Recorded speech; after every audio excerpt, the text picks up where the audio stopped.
Hello, Namaskar, welcome to my pod, the CAA Show. CAA, as all of you know, is Conversations and Analysis. My name is Juggi Bhasin.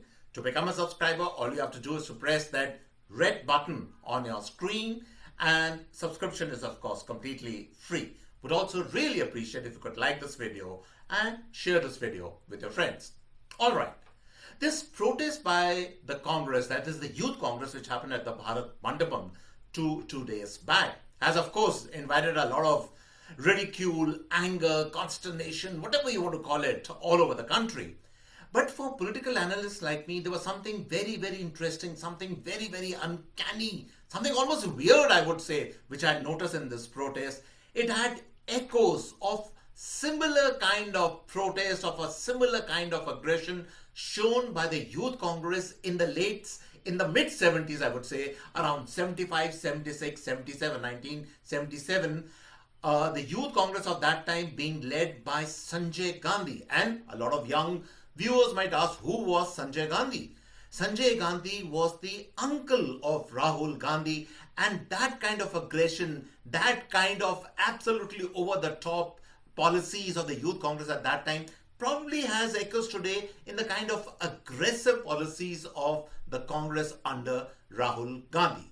And therefore, the obvious question which we should be asking is that are these echoes, or is this kind of a replica of the Congress which it was in the 70s? Is this a deliberate policy? Is this something which is inspired from the pages of history, or is it completely innocent, or is it just a quirk of destiny? I don't have a clear answer to that. But yes, one thing is very, very clear, that the Congress of today is no longer the Congress of Sonia Gandhi. It is definitely a Rahulian Congress, as it is being called now. It is now molded, shaped in the aggression of Rahul Gandhi. There's no question about it. And for observers like me, it is uncanny that same kind of aggression was there literally in his uncle, literally as we in Hindi say, chacha bhatija. The same thing is happening. Now, I need to first talk a little bit about Sanjay Gandhi for people who might not know, not very in detail, but little briefly to understand who Sanjay Gandhi was all about. Sanjay Gandhi was, of course, a son of Indira Gandhi and the younger brother of Rajiv Gandhi. Now, he was leading the Youth Congress around the 70s, that is around the time of the emergency. And he had a 5-point program or agenda, which he went out of the way to carry it out all over the country. Some of the points were not bad. Some of the points were pretty okay. There was something about enacting a law against dowry, which was a good thing. The greening of India, which again was a good thing. But his most controversial, his most infamous, I would say, program really was this forced sterilization of the people of the country. This is what he believed in. He wanted to control the population of the country, and he believed in this policy of forced sterilization. There were two very infamous incidents which happened during his when he was in charge of the Youth Congress. One was the famous Turkman Gate incident, when many people were rounded up and they were forcibly sterilized. And then there was another incident which happened in Haryana, in Palwal, where many people were rounded up in the Palwal district. Almost 800 youngsters were rounded up and they were sterilized. And of course, the patron-in-chief at that time was another very controversial Youth Congress leader who used to work under Sanjay Gandhi, called Bansi Lal. So all these people at that time, Bansi Lal, then you had V.C. Shukla, Kamal Nath, they were all Youth Congress leaders. Many of them became chief ministers, mainline politicians later on, but they were very, very aggressive. In fact, the Youth Congress at that time under Sanjay Gandhi was, a lot of people felt at that time, was almost like a goon brigade. There were a lot of them, people then were like hoodlums. They used to round up people, beat up people, forcibly carry programs according to their whims and fancies. And the obvious question which people would be asking is that, did they have some kind of a mandate for it? Was it something legitimate which they were doing? And obviously the answer is no. There was no mandate for it. In fact, there is a school of thought that Indira Gandhi, the mother of Sanjay Gandhi, was actually quite unhappy with these forced sterilization programs which are carried out by Sanjay Gandhi. But this is just to let you know of the backdrop, of the background which has happened in Indian history of the Youth Congress. And uncanny, as I said in the beginning, that now what is happening, look at what the Congress is doing. This Banyan protest, and they're not apologetic about it. They are defending it. They're saying that, oh, we have every right to protest and we will protest anywhere.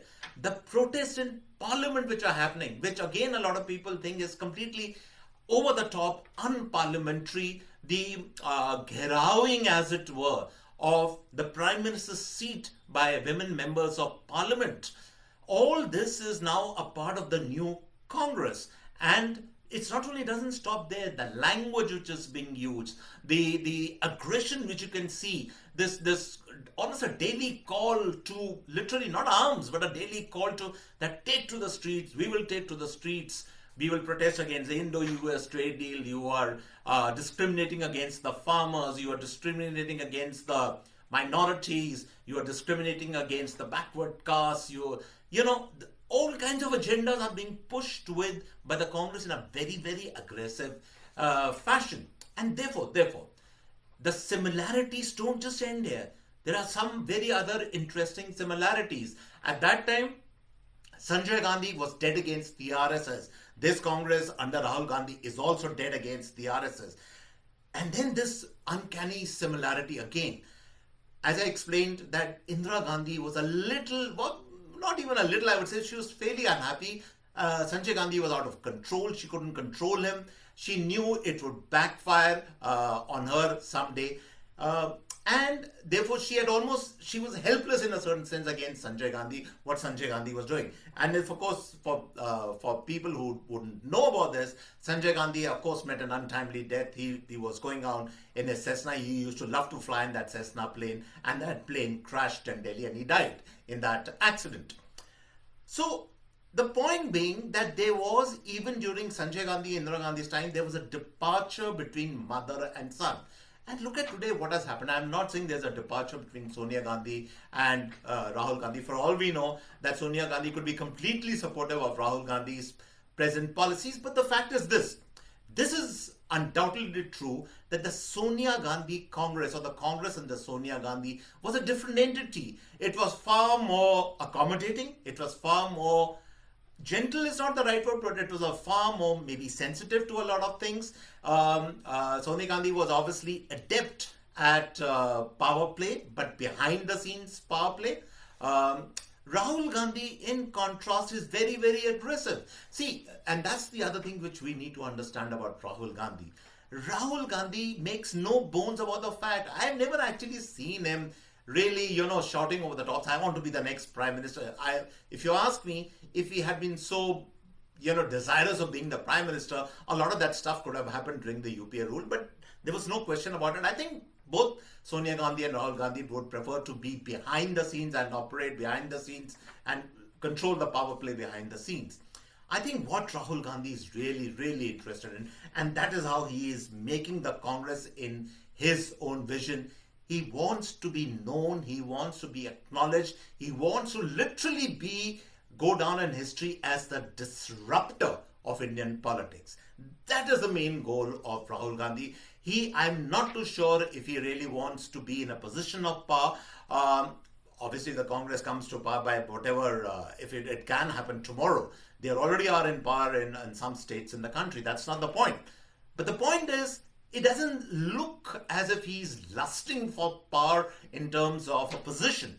What he's really keen for, desirous for, is to disrupt Indian politics. He wants to completely change Indian politics, almost put it on its head, literally. And how does he want to do that? He wants to do that by a lot of what I call disruptive eventing.